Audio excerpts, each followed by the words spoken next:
For the first time, a Ukrainian drone attack killed a Russian civilian in the capital region of Moscow, part of a 140 drone barrage, one of the war's largest attacks by Ukraine into Russia.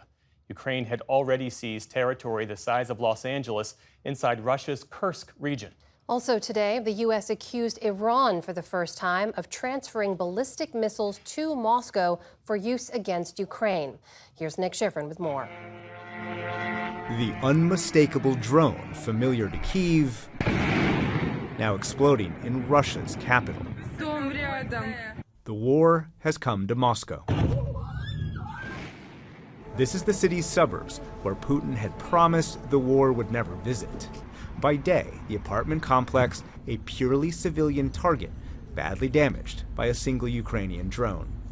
If Ukraine wanted to frighten these residents, the attack worked. The first seconds, actually even now, it was a shock and stress. We were running, managed to grab this dog and our kids. A horror movie. The strike wounded at least 8 and, for the first time, killed a civilian. These are rare and jarring scenes to a Russian capital that has, thus far, managed to remain insulated. But it was the second large-scale Ukrainian drone attack into Russia in as many weeks. Ukraine is increasingly taking the fight to Moscow with long-range strikes made possible by a booming homemade drone industry, as we saw last year. Airlogics is one of more than 200 domestic drone manufacturers that have increased local production more than 100 times. Their flagship drone, the Gur, can fly as high as 10,000 feet. Do you know what your long-range drones are being used for? No. It's classified.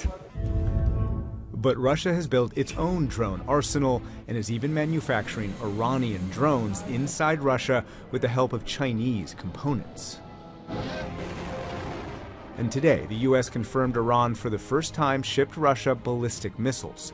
Fath 360 missiles have a range of about 75 miles. The U.S. says Russian military personnel trained how to use them in Iran. Russia can now use these to attack eastern Ukraine, enabling Russia to use its own missiles for longer-range strikes, Secretary of State Antony Blinken said today. Russia has now received shipments of these ballistic missiles and will likely use them within weeks in Ukraine against Ukrainians. This development and the growing cooperation between Russia and Iran threatens European security and demonstrates how Iran's destabilizing influence reaches far beyond the Middle East.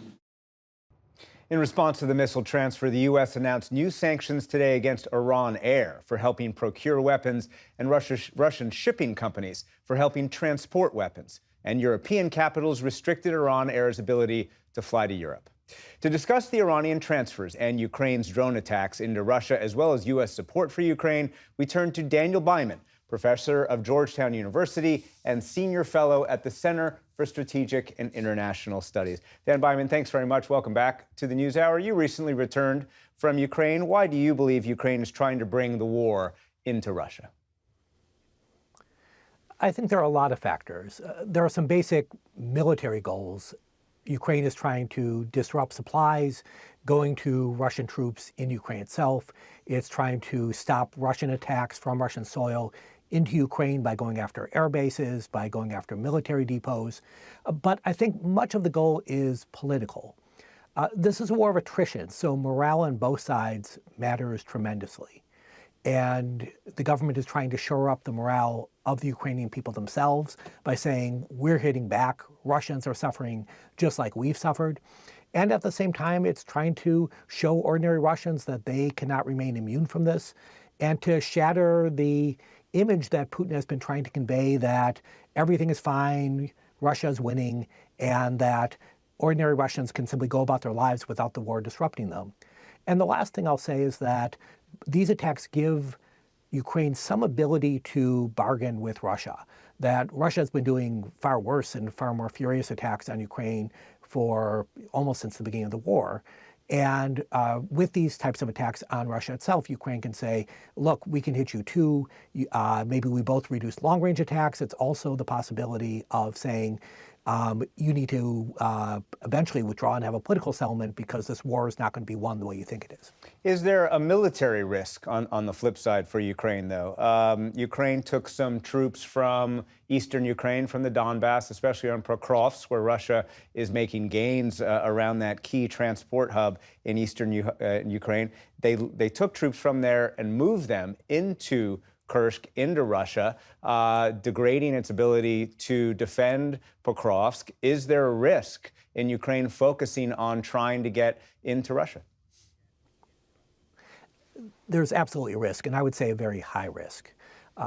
Russia has made steady advances in the Donbass area since Ukraine went into Kursk, since it went into Russia. And it hasn't pulled significant troops from that area. And this was a gamble on Ukraine's part that Russia might have to divert troops. Instead, Ukraine might lose more territory to Russia. And I would emphasize that it doesn't appear that Putin or the Russian military is panicking about the Kursk offensive, that they are willing to take it in stride, willing to bottle it up, and continue their efforts in Ukraine itself. And the Ukrainian forces there are exhausted, they're in tremendous difficulty, and Russia could make even more gains in the coming weeks. Yeah, in fact, defense officials tell me that Putin has clearly prioritized trying to seize more territory in Ukraine than defending his own territory from Ukrainian attack. Let's switch to the Iranian shipments. What kind of impact could these Iranian missiles going to Russia have on the war?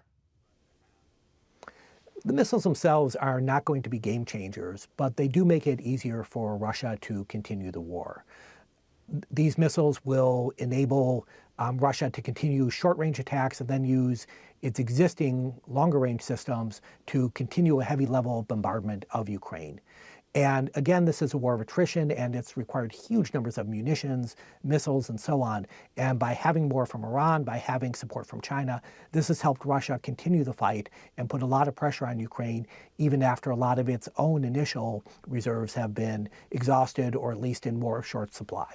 And one of the main questions also being asked is, what is Russia giving Iran in return? John Kirby, spokesman for the National Security Council staff, said today Russia is, quote, sharing technology that Iran needs, including on nuclear issues, and shares some information about space with Iran. How important is that?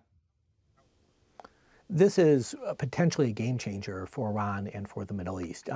Russia historically has been cautious about the level of technology it has shared with Iran, but right now it's possible that Russia is being far more aggressive, that it's willing to share nuclear, missile, other advanced technology, and also that it's willing to use its political power to protect Iran from U.S. pressure. So Iran can benefit in lots of different ways beyond very basic military cooperation. Dan Beiman, thank you very much. Thanks for having me.